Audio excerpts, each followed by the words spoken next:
The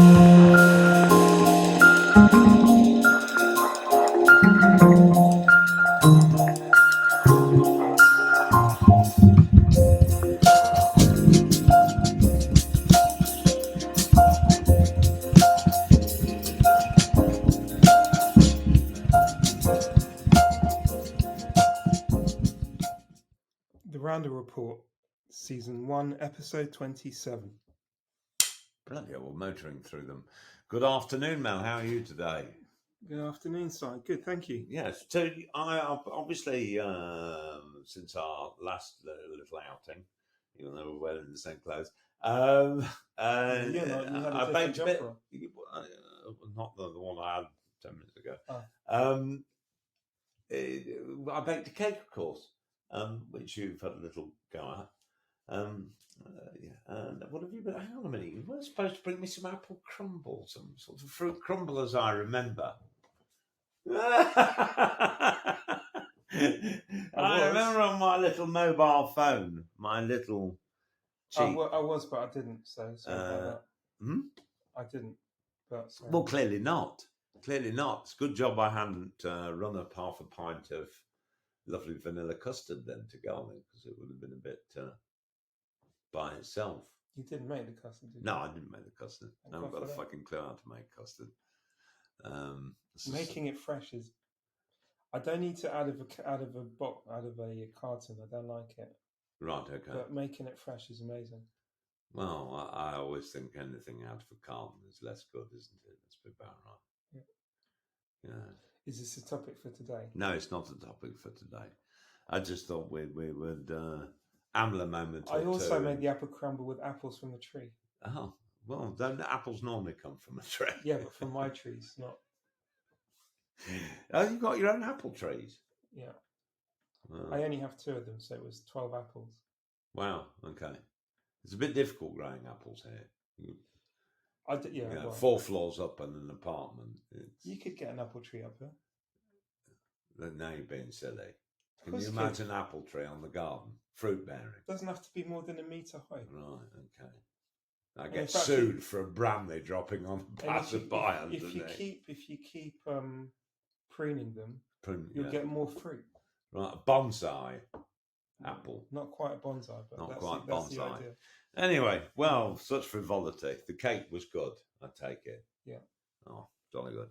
But when you and Matt come over for dinner, yes, I'll have to think of a dessert. I'm sure you will. I will. I've no doubt. Your culinary. I was thinking about lemon meringue pie. I do like Matt's fond of our lemon meringue pie. Oh, really? Okay. Yes. So I'll do it for Matt. Yeah. The only thing he doesn't do, incidentally, because as we digress into the wilderness of bollocks, is he hates wobbly food, which is a thing I don't like either. We don't like wobbly food. Like jelly. Jelly. Panna cotta, creme caramel. Obviously, no, creme caramel doesn't count because it's not wobbly. It's got the consistency. It's a creamy consistency with the glaze top. All those ones in the like custard tart wobbly. Maybe I'll do a creme caramel. Can't have wobbly food. What, you mean like a crema catalan? No, like a creme caramel. Is it creamy, soft? Because I don't know. I mean, it has a bit of a jiggle to it. Yes. Would that be unacceptable? Well, it could be deemed as wobbly food. Like a flan is like thick, and it's solid. Yes, that's not so that wobbly. You can do. Yes, exactly. Lemon curd is solid. A creme caramel is similar to a panna cotta. If it's wobbly, but panna cotta has gelatin in it, and the creme caramel doesn't. Right. Okay. So I don't think you do. More creamy consistency. Yeah, but I still don't reckon you do it. Yeah, because creme catalan is all right. Because that's like more of a sort of custardy. I don't know what creme catalan is. I think it's a Spanish version of creme caramel, I guess. You know, I won't risk it. If I do it, I'll do the lemon. But if it's wobbly, no, can't do no wobbly food. You know, and I can't do purple food. I don't like beetroot. I like beetroot, but it has to be in a separate dish. Because you can't mix it with. No, It's like I don't like rice and peas. I don't like to see my rice turn purple. Why would your rice turn purple? Well, because from the colour from the kidney beans, it's often used. So the kidney beans are the peas. Hello. Yeah. Why can't you just put peas in them? Well, I'll make you right. There you go. That. So, with the subject for today, cakes, pastries, and wobbly food. Wobbly desserts. Yeah, no wobbly desserts, please. Is on the state of the UK property market, with the Bank of England preparing for a worst case scenario of a 30% drop in house prices, and quite a rapid drop. With mortgage rates, I think a 2-year fixed, the average 2-year fixed is 6.3% this week. Adding a considerable amount to people's mortgages. And I think there's about 1.8 million people due to redo their mortgages in the coming year. Does this spell the end of the UK property bubble that has gone on really since QE, which was the quantitative easing that has took place from 2010 pretty well for God knows how many years, including almost what's going on now. It's a sort of minor dip back into it, the government standing in to defend the economy. So, what do you reckon? Crash on the cards? Mighty correction? How do you see it? Every bubble has to burst. Yeah. I think property prices are definitely inflated. 20-30% sounds about right, if not even more. I'd say more. But I mean, if anything, a correction just means a boost to the property market. In the end, of course, when it's bottomed out, because exactly. people don't want to buy in a falling market, do they?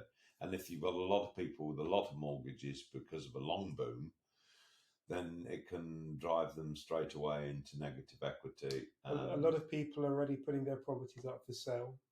But there's not because people are concerned about the rising mortgage rates. They're looking to downsize or isn't that like closing the gate after the horse has bolted?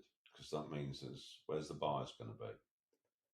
Well, there will always be buyers. It's just buyers at the right price. You might put your property on the market, but then you also have to expect to take a bit of a hit.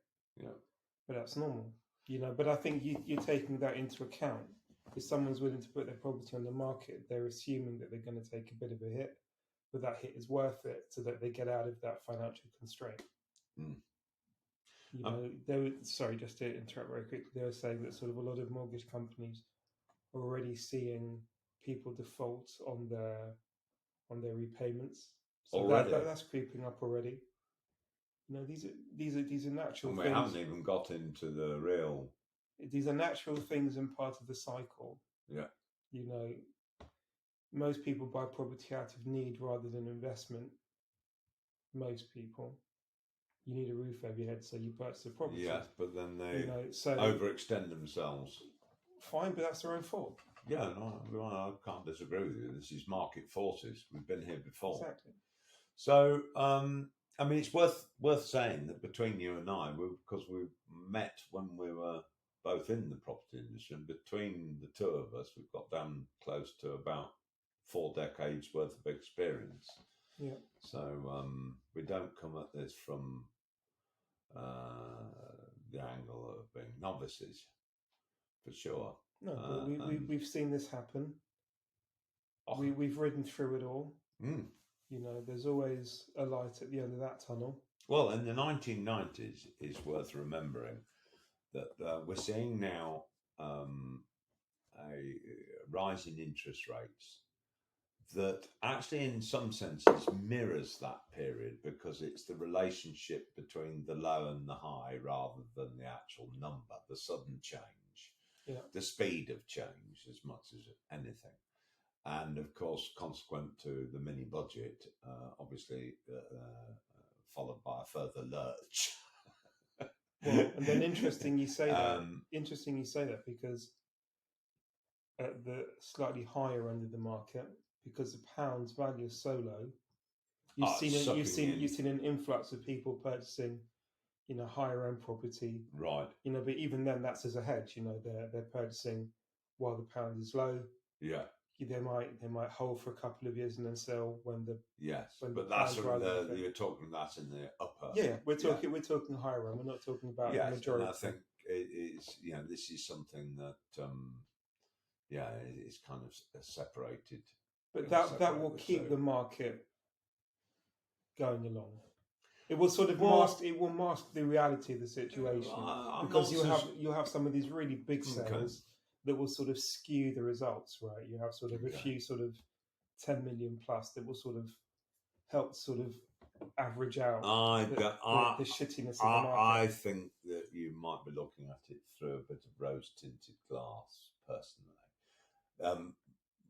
Remembering the property slumps is probably a better word to use, slump rather than crash,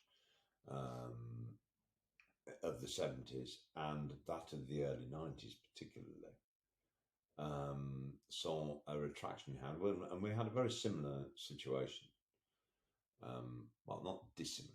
It's, as I said, it's that sudden climb in interest rates when people have extended themselves quite far. In this modern world, where it was 30 years ago, we didn't have the kind of expenses that people have now. Your incomes were a lot smaller, granted, but your rates and your energy bill and your food and your telephone maybe.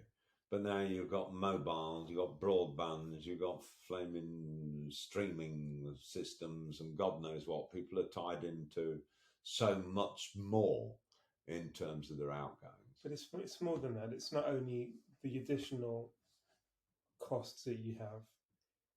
The purchasing power of your pounds back in the 80s was much, much stronger than it is today.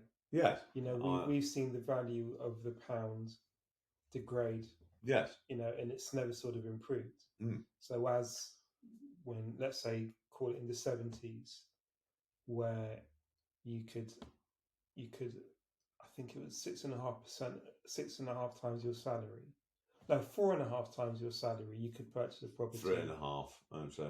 3.5 even, back in the mid to late 70s. Yeah. Let's call it 3.5, 4% well, salary. To be fair, now we're looking at 13%, 13 times or more. Well, to be fair, how do you sort of resolve that? There you go. You see, that's what I was actually driving at, and I kind of was lost in this sort of analogy somewhat. Because of where we are now and where we were back in the early 90s, and because of as you say, I think the issue is always been that property prices had to have some kind of common relationship in terms of cost and price. Well, there should be a cap of some sort. People's incomes, and that used to be somewhere between 3 and 4 times, and there were obviously some disparities in that, whether if you lived in London back then or where you might live, but more or less, even the salaries, the localised salaries, generally, and of course we had London waiting back in the day, so that's 12%. Yes, so it kind of back then. And that kind of made the sums still work overall. Yeah. The problem is, since 2010, since 2012 particularly, that whole multiple was lost because we've been in bubble territory. That's largely what a bubble is. And now I think what we're seeing is, as the title of today's programme suggests, the new norm. We're seeing it is going back to a kind of more normalised situation where people have to manage their incomes and outgoings in a more efficient way rather than using credit, because credit has been so cheap. It's been easy to use, even short and mid-term. Good luck trying to get a mortgage now. Exactly. So all of a sudden we're seeing, the cost of borrowing climbing, not just for mortgages.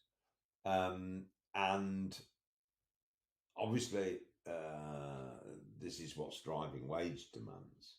The spiral of inflation, which is a tricky situation we find ourselves in, similar to the 70s. But property and interest rates, all these kind of things, it's just kind of returning to a more normal level. I mean, there was nothing normal about less than minus, or 0.5 or 0.1 of 1% as a base rate. There was nothing ever normal about that, and it had to end at some point, and probably with a kick in the bollocks. I mean, I've always thought that the property market, especially in London, should be on a tiered system. You should have the new builds, the prime London market should have been one stream, for one sector of the community. But then you should have had house builders have a second tier of property that was tailored towards, middle to low incomes. So that everyone in society that used to be called the social housing. No, but even if you look at, let's say, housing association, it's difficult to get into housing association property because you need to live in a certain area, you need to meet certain criteria, and it's not that easy. It's not available to everyone. It's available. There's a shortage. It's available but it's only available to a subsection of the community. Yeah. But if you had an open market system whereby you had middle to low income earners in middle to low tier property that you could purchase, because you assume a developer is always looking to maximize their profit. But then why couldn't there be a second tier development? That's not the right way to put it. Like a second tier property market where developers would build homes specifically for the middle to lower income. So if they wanted to get onto the ladder, they could at a price point that works. So you need a lot of legislation because, of course, there has to be. There's nothing saying that a developer, if they're building at scale, can't generate profit. They don't necessarily have to. Yeah, but the point they don't have to make top whack on everything. But they want to. That's the point, though, isn't it? Yeah, I'm not disagreeing with you. But what I'm saying is that there should be a second tier, whereby you have a house builder. So the developers are forced to comply to a certain. Bear in mind, in London, it costs around £300 a square foot to build a property. Mm-hmm. Average price of a home is around 1,000 square foot mark. Right? I mean, it goes from £700 to £2,000-3,000 when you get to city territory. What's per square foot? Per square foot. But ultimately, if you're looking at a build cost of about 300, when you're selling a property on, if you're selling it around that 1,000 mark, you're doubling your money. Aren't building techniques, when you say about £300 a square foot, that's based on that's not obviously including the price of the land, etc. Because obviously, if you're building a block of flats, you get to a certain floor, and everything else costs drop away, and you're just left with margin. But you know your stuff, Simon. Usually, it's like 7th or 8th floor and above. Then everything else is cream on top. Yeah, which is why, of course, having taken down the vast number of high-rise monoliths that existed from the 60s, we've now replaced them with a lot more high-rise monoliths that very quickly have looked like the same ones we tore down before, and probably not even as good a quality. I mean, are we not seeing, building costs? I mean, I see a good example is where we live here. I was watching this development, and there's 3 blocks of apartments and 1 church. And most of the panels of the entire buildings came on the back of very large trucks and went up in one piece with fascias then going on them. So they look like traditional brick dwellings, but they're about as brick as a Lego set. Yeah. about as real as a Lego set because, as I said, they came on big sort of bit like flat pack furniture. Yeah. So you're still saying to me that the cost is still £300 square foot? Something around that, yeah. When you can bring it on the back of a lorry. That surely can't be the case. It must drop the building costs hugely. Not really. Oh, okay. Because even if you're looking at more modern techniques, it still has a certain cost to it. It's not that building practices have unless you're building like unit manufacturing where it's actually built off site and you can build entire units, right? Off site, bring them in, and then they sort of they stitch them together, they stack them. But then you can only go up to about 10, 12 stories. There's a limit to that. And then, yes, you can reduce your cost that way. But typical building practice where you're actually building... So what's going to happen to the developers? Because the whole market is not going to be driven by the cost of build. It's going to be driven by the squashing of demand because of falls in house prices that could... we could find ourselves in a position of it being protracted, much like the Japanese property crisis. It's different though, because now you're looking at developers that instead of building to sell, they build to rent. There's this. But then rent prices. There's a BTR movement. Yes, but then rent prices are going to be subject to the same issues that we're seeing with, sales, because at the end of the day, if by reasons of inflation, reasons of unemployment, because I do anticipate, because we're in a bit of a perfect storm, that unemployment is suddenly going to lurch from very good levels of employment to very high levels of unemployment quickly. People have to live somewhere. And developers know this. Well, funnily enough, in historical terms, I can tell you when a bad downturn comes, everybody seems to have a front door. And I say that because I guess kids go home back to their families to thing, and people change what has become, their habit by perpetuity of economics. And I can see that happening. And I can see it happening very quickly as the sums run out. We haven't got there yet. So developers are looking at this BTR model. But the thing is, you have people in employment that are spending north of 2/3 of their salary, if not more, on rent. Just on rent. Yes, and that's not sustainable. So when you take rent and utilities into account, they've got nothing left. They've got pretty much nothing left. But I mean, and now you've got food prices increasing by 13%. But this is the situation that we find ourselves in, and people so far are willing to sacrifice that to live in London and work in London. There might be a tipping point where it's no longer feasible, and people start running out of London to cheaper areas. But it hasn't happened yet, and I think developers are still pinning their model on the fact that people will go up to 60-70% of their salary to live in London. Well, I don't think that is tenable, because with everything else going up, and then what happens because of that is the country is bound to enter some kind of recession. Yeah. That I think is now a given, and it might be quite protracted. It might be a period of what's called stagflation.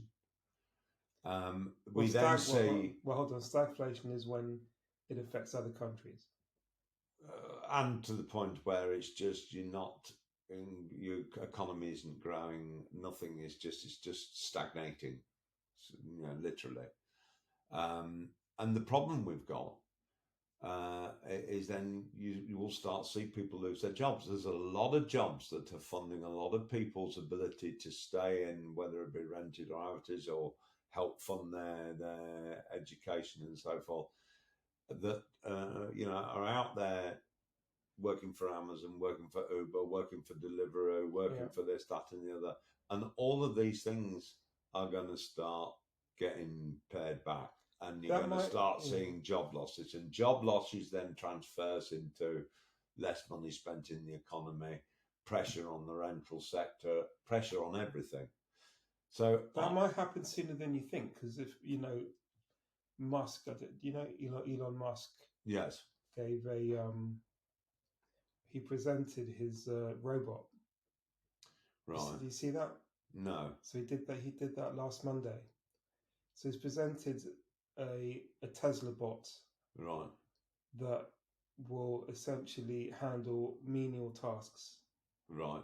And he's looking to mass produce this robot, like in the millions. Right.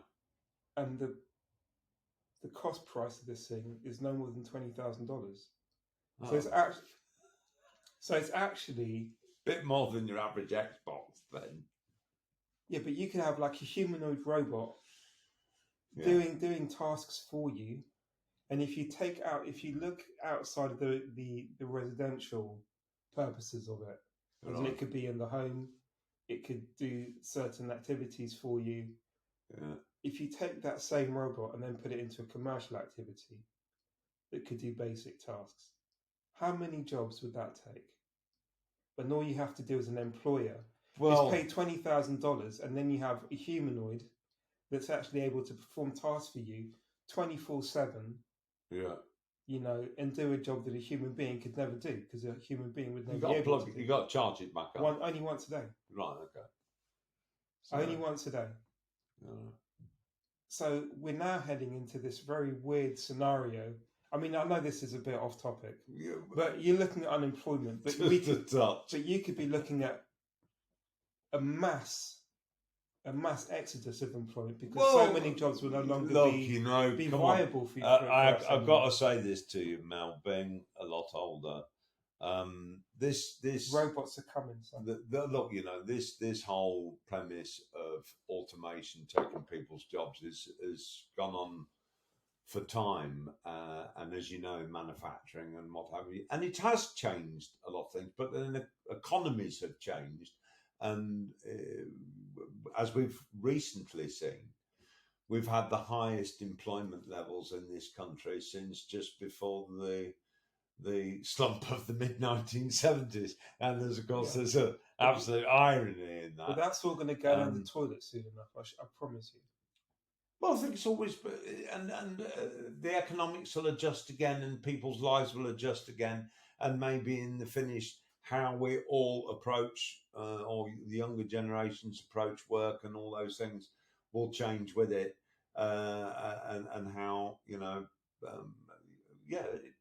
will change, as it has done, and it will be subject to the same kind of things we're seeing now, where it goes up and it goes down. You have high periods of unemployment, and then almost not enough people to carry out the jobs you need. But they're saying that now. It's always going to be that way. But they said that the other day, that we have, I think, the number of jobs available to those who are available to do the jobs has gone down for the first time in history. So there are fewer people in the employment pool than there are jobs. Yes, that's what I'm saying. And it's the first time in a long time that's happened. The irony is, of course, a lot of those jobs are skilled. So it's not just like you can pick that Joe or that Joe or that Janet. But the point is, because their employers still restrict themselves, even where the skills are there, the transferable skills are there, based on lots of stuff, as I've discussed before, including age. There's an awful lot of bias in the workplace that often is unconscious. It's just, and they find themselves limiting on why they can't have them get the stuff they need. Yeah. Or you could buy a road for 20 grand and it can do that job for you. Well, but the point is, it's still got, Yeah, which is all very well, of course, until you have an energy crisis, as we're having now, and you've got your £20,000 robot. Unfortunately, there's no power to charge the bastard up. And let's face it, who wants to have, I do, as a business, a whole staff basically like Alexa? I do. Oh no, to drive you, wouldn't you drive you nuts? Why? You want to Don't moan, don't complain. We'll do the job but sure perfectly. Robot, do this, do day. that, do that. Isn't it? Isn't there something about the whole point of a workplace where people say, "Oh, you're all right, Mrs. Jones. How's your hemorrhoids today? They've been keeping me up all night." No one cares about that anymore.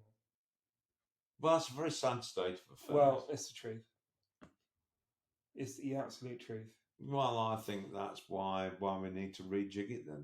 Maybe things need to be pared back, because I don't think it's good for humanity or the planet to carry on in such a way. We don't want to be surrounded by robots. Do I want a robot cooking the dinner?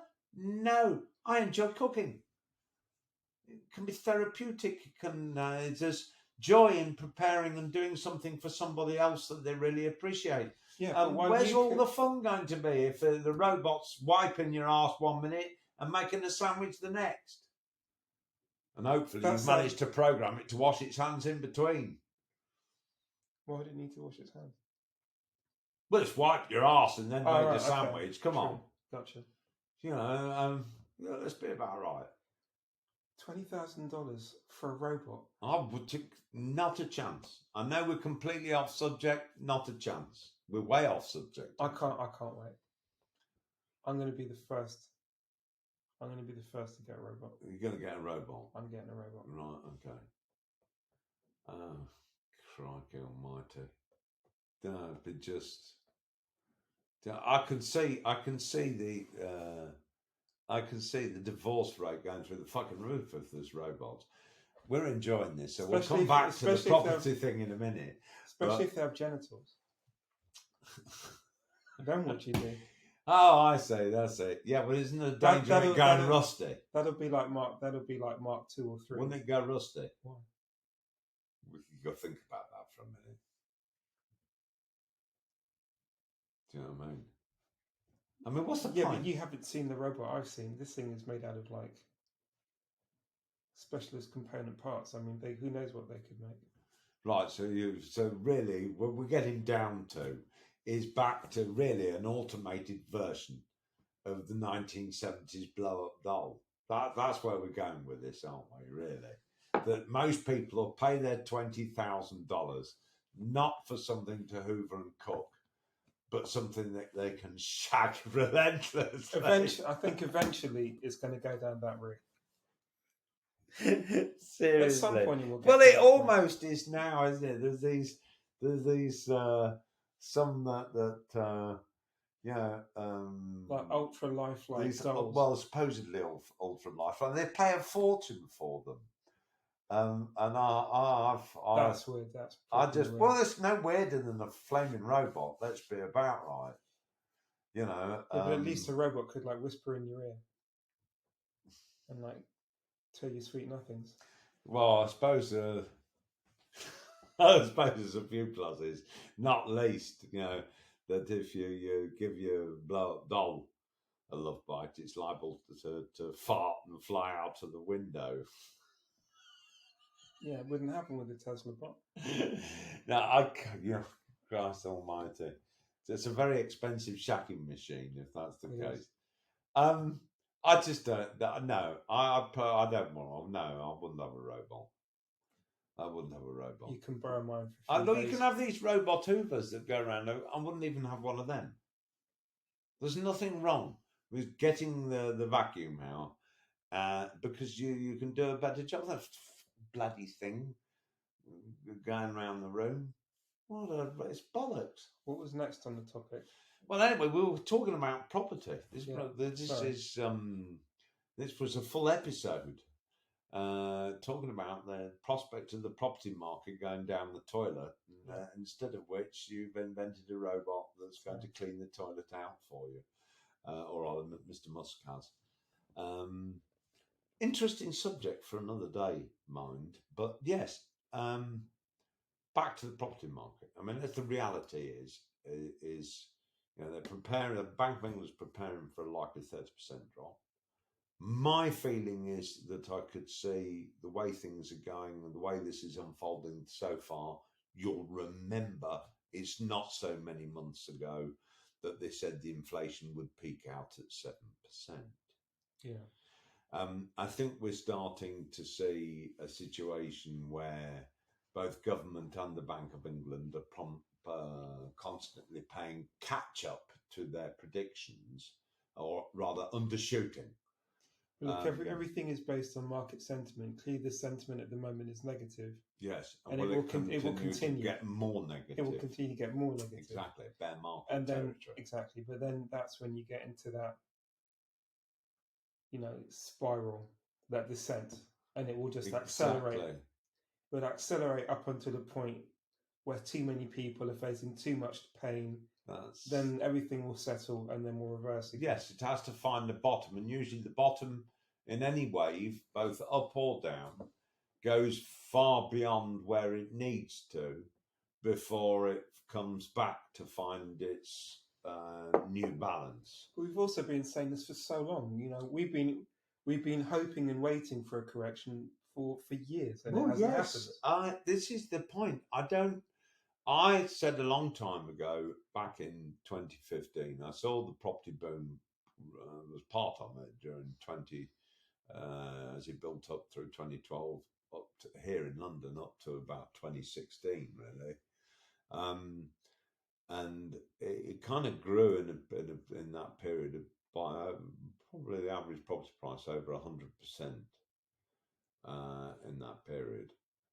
And I said it was right for because of course there'd been far too much QE. It had bloated both the stock market and the property market and other stuff too. And then of course along came Brexit, and then along came COVID, and it just didn't seem as though there was any willingness for central banks and governments not to be tinkering into the market, rather than to get it back to some kind of normal. They were kind of lost down the rabbit hole of it all. The problem as well is... And now it's come home to roost in... The problem you have as well is that estate agents are to blame for a good proportion of this, because they keep on overvaluing these assets, essentially for their own purposes. It's for their own gain. And it's at the expense of homeowners. Well, I've often said the whole setup of the real estate industry in this country is flawed from the outset, because the property market should not be determined by what an estate agent claims. It makes no sense at all. It should be completely out of the estate agent hands. There should be some sort of either government regulator, or it's done through through surveyors. Yeah. And the surveyors go to a home. So if you want to put your property up for sale, you don't go to an estate agent first. You get a surveyor in to give a bank's value. This was the home information. The original premise of the HIPs, the home information packs, was to kind of because there was a little glitch in the property market, obviously around 2004, and I think then they wanted to bring in something that might help. We're supposed to streamline the property process. Streamline the property process and take out some of these weird anomalies that which, as you're absolutely right in saying, that the estate agents become part of the problem rather than the solution, because everybody's out driving for more money. Whereas the original HIPs, home information packs, were to contain the value provided by surveyor at source, and that should be that. And therefore, it would remain that way for, I suppose, a specified period before being revalued. Yeah, I think probably 6 months, wasn't it? I don't remember. But and they took that out. Yeah, and that to me would have made perfect sense. Because now what we're facing, we've seen the bubble grow, and now what we're seeing is probably going to be a collapse in property prices, and it could well go way beyond people's imaginings. But as you know, the economy kind of spirals into a 70s style recession. We'll have to wait and see what bankruptcies start with. Not bankruptcy. How do you call it? Repossessions. Repossessions.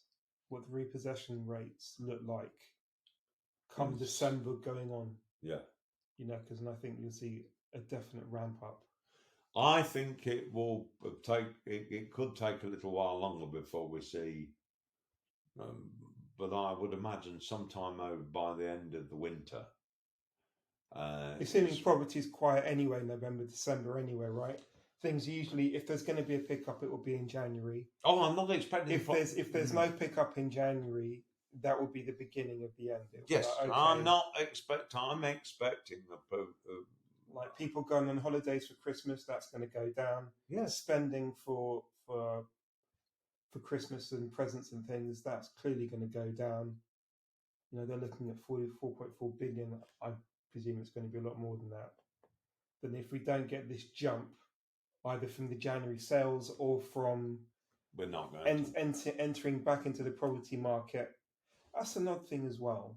I haven't seen any significant sales yet, like across major retailers. I'm starting to see all sorts of little things creep in, but of course, they start the Christmas ramp up now. Yeah, well, part of the issue they've got, of course, is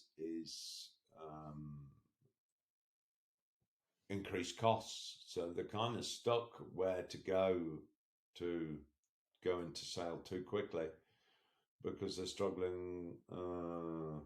I would imagine the margins are yeah, exactly.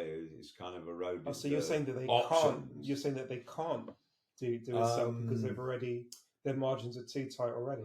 You're seeing sales in some areas, but if they can't get this to replenish the stock, then there's very little point. Yeah.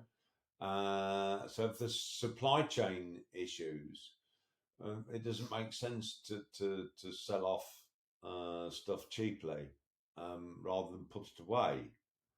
And I think there's probably I don't know. I'm not an expert in this, so I might be completely wrong. But I suspect that companies are being much more reticent to go into sale, and that the issue isn't about holding stock. It's having enough stock. Yeah.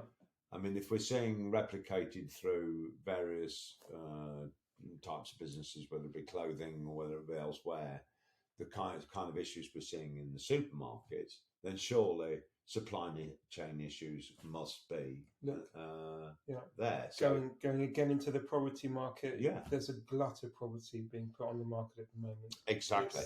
Like I said, the property market's not one of those things that I had somebody say to me once, "Oh, it's all about supply and demand." Well, it's a very oversimplification for anything, because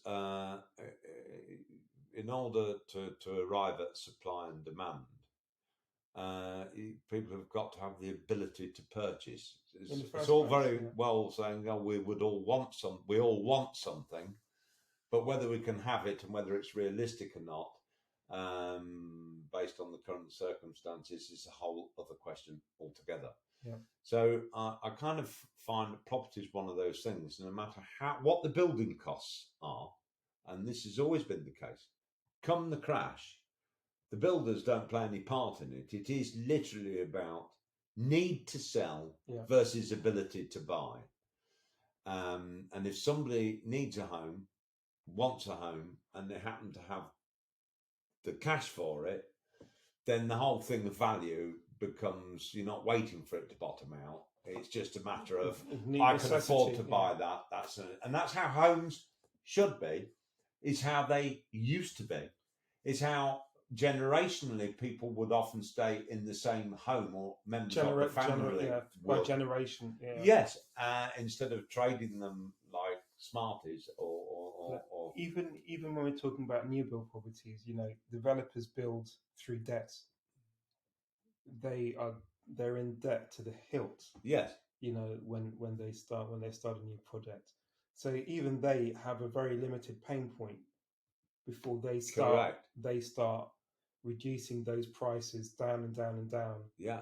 Until they get to maybe 20-30% above cost, and they're like, and then we need to get rid, because you think about that affects their new projects. It affects their ability to leverage on new projects. The banks equally, because of the situation, become more reticent to loan money because they don't know where the bottom's going to be. Hence why we've seen the mortgage market be pulled. A lot of products being pulled. You've got to have some sense of certainty where everything's going to land before you play the game. Yeah. And this is what drives recessions. It's what, and as I said, developers have no part in it. And you can see house prices go really terrifically bad. And I think we are in the possibility of that situation. And no longer can central banks and government turn to things like QE as an out. That ship has sailed. I think that's a good way to end. Yes. Now, I thought, quick quote. Now, I did look for a little quote. Let me just see what's in the cupboard. I thought something might have... Oh, yes. It was actually a quote on the system of capitalism. Under capitalism, man exploits man. Under communism, it's exactly the opposite. You have to think about that. No, I got it. I was just waiting for you to say goodbye. Good day, everybody. Hope you got it too.